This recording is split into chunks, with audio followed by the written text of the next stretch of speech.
handing out some awards to the humanities and the arts, plenty of actors and writers and producers on hand for this event. Let's listen back in here on Live Now. Countries. Let me start this over again. I'm getting so intimidated by you being here. And always one moon, like a silent drum tapping on every rooftop and every window of one country, county. All of us facing the stars. Hope, a new constellation waiting for us to map it, waiting for us to name it together. That's what hope is. I was once asked by Xi Jinping to define America for real. We were in the Tibet Plateau. I said, possibilities, hope.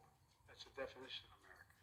And you're right about it. Its poetry bridges cultures and language, a mosaic of our past, our present, and our future. Reflecting a nation that's hectic, colorful, and still becoming. Few books captivated the nation like Tara Westover's memoir, Education. Educated.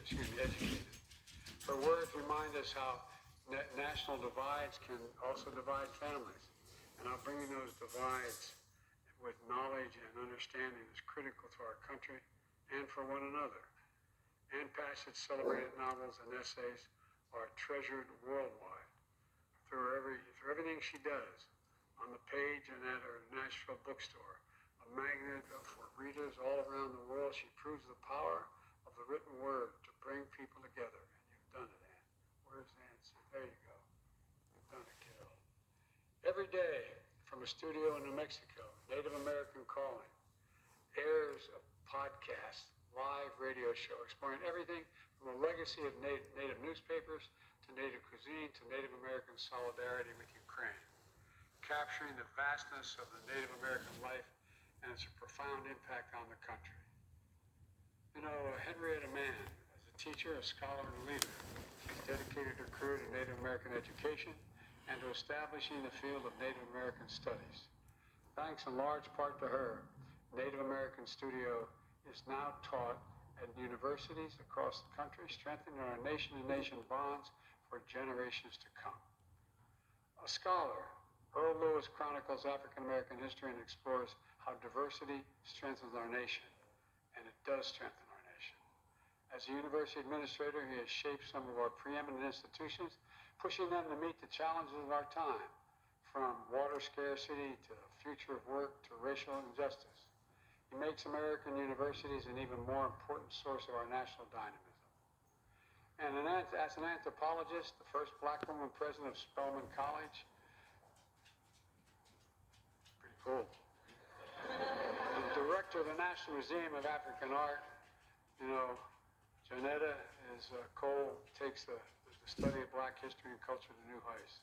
She has strengthened American education, advanced American scholarship, and enriched the lives of students of all ages in the future of our nation.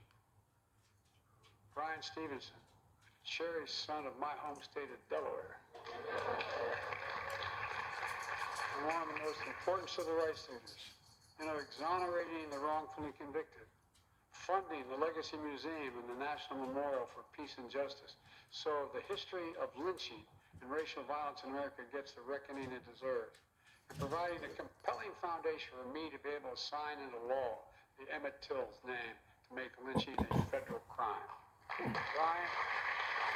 For those who just joining, Biden awards National Humanity Medals at White House ceremony. Challenges us to get proximity to the suffering and the abandoned and the poor and the condemned, so that as we search for the humanity in others, we find it within ourselves first.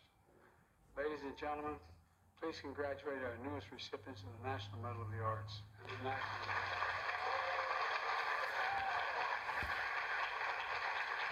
Congratulations.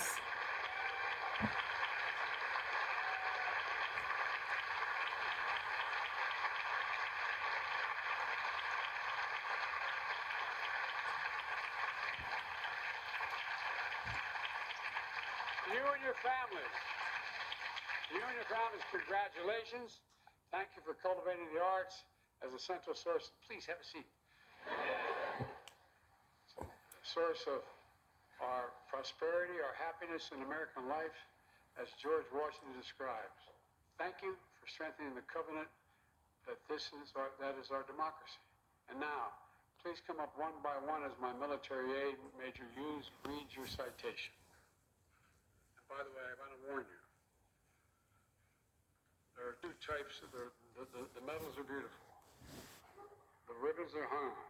One doesn't separate. So any woman who I'm giving one medal to, please don't get angry with me if I mess up your hair. Okay? You think I'm kidding? I'm not. All right.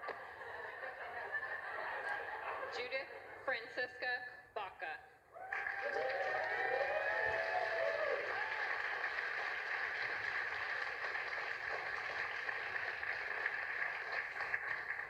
For her monumental impact on public art in America, Judith Francisca Baca's collaborative work has turned forgotten histories into public memory, pioneering an art form that empowers communities to reclaim public space with dignity and pride.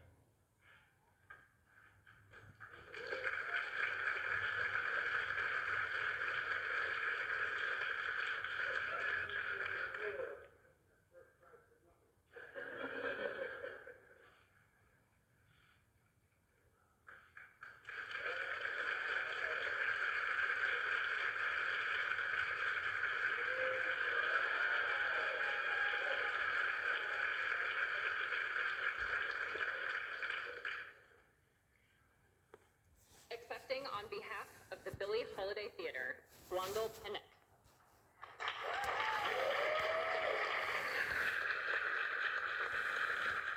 You're just listening to this event there live at the White House.